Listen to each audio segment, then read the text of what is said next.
वर्ष तक ब्रह्मचर्य पालन करने से क्या होगा? वीर्य ही सबसे श्रेष्ठ ईंधन है, साधन है हमारा शरीर, लेकिन उसमें ईंधन यानी वीर्य होना चाहिए। आप इसे 1 वर्ष तक एकत्रित करें, फिर इसे जहां जिस दिशा में लगाना चाहे लगा सकते हैं, किसी भी क्षेत्र में उसे लगा सकते हो। तब आप में आत्मविश्वास आ जाएगा, संकल्प बल आ जाता है, शरीर के प्रत्येक अंग में शक्ति का संचार हो जाता है, आप में बल सामर्थ्य आ जाता है। 1 वर्ष तक संयम रखें तो एक एक कोशिका पर उसका प्रभाव पड़ेगा।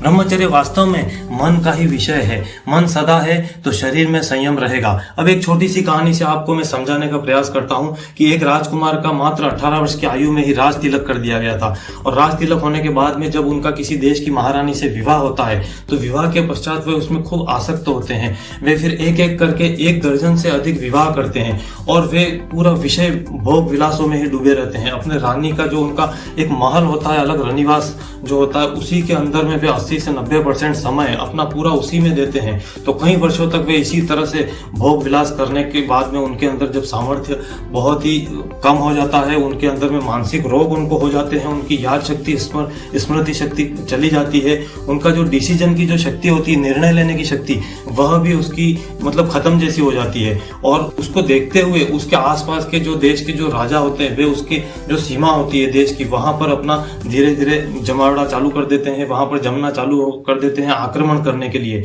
और उसका राजकाज की जो व्यवस्था होती है वह भी मंत्री लोग सही संभाल नहीं पाते हैं। तो इस तरह से पूरा अस्त व्यस्त हो जाता है उसका जीवन। उसको कहीं शरीर में रोग भी घेर लेते हैं, उसके पेट में तकलीफ होती है, सिर दर्द होता है, और वह मतलब भय, अशांति, दुख से बहुत पीड़ित हो जाता है, बहुत तनाव से भर जाता है उसका जीवन।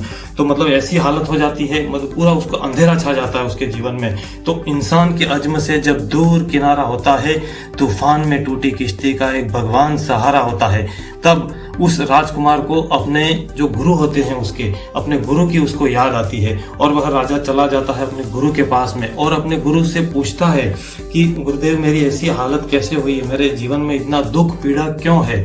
तब उसके गुरु उसको कहते हैं कि तूने जो ब्रह्मचर्य का नाश किया है, जो वीर्य नाश किया है, उसी का ये परिणाम है कि आज तू इतना दुख भुगत रहा है। तब वह उसका उपाय पूछता है राजा। तब उनके गुरु कहते हैं कि इसका एकमात्र उपाय है 6 महीने तक तुमको सख्त दिनचर्या का पालन करना होगा, जो भी मैं बताऊंगा उसका पालन करना होगा, ब्रह्मचर्य का पालन करने के साथ में। तब राजा एक बार तो सकपका जाता है, क्योंकि वह कहता है कि मैं तो एक दिन भी अपनी रानियों के बिना रह नहीं पाता हूँ, तो 6 महीना कैसे निकालूंगा।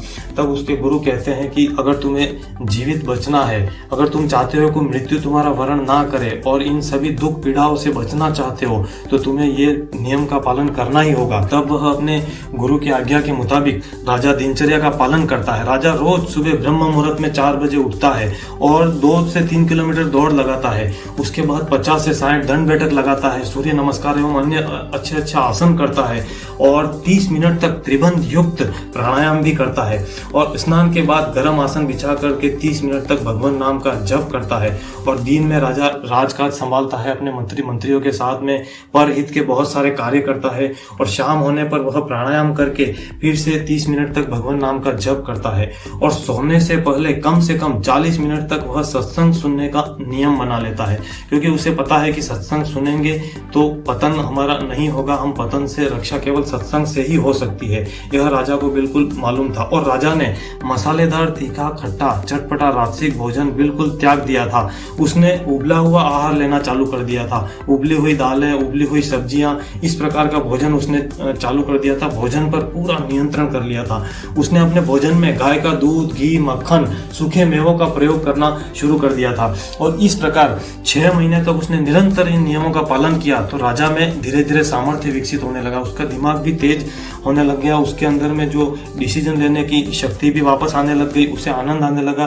तो वह अपने गुरु के सामने जाता है और अपने गुरु के सामने ही वह 6 महीना और इस व्रत को बढ़ा देता है, और इस प्रकार पूरा 1 वर्ष तक राजा ब्रह्मचर्य का पालन करता है। तो उसके अंदर एक दिव्य सामर्थ्य प्रकट होता है। वह देखता है कि व्यभिचार करने से, वीर्य क्षय से जो उसको सुख मिल रहा था, उससे 100 गुना सुख उसे ब्रह्मचर्य पालन करने से मिलता है।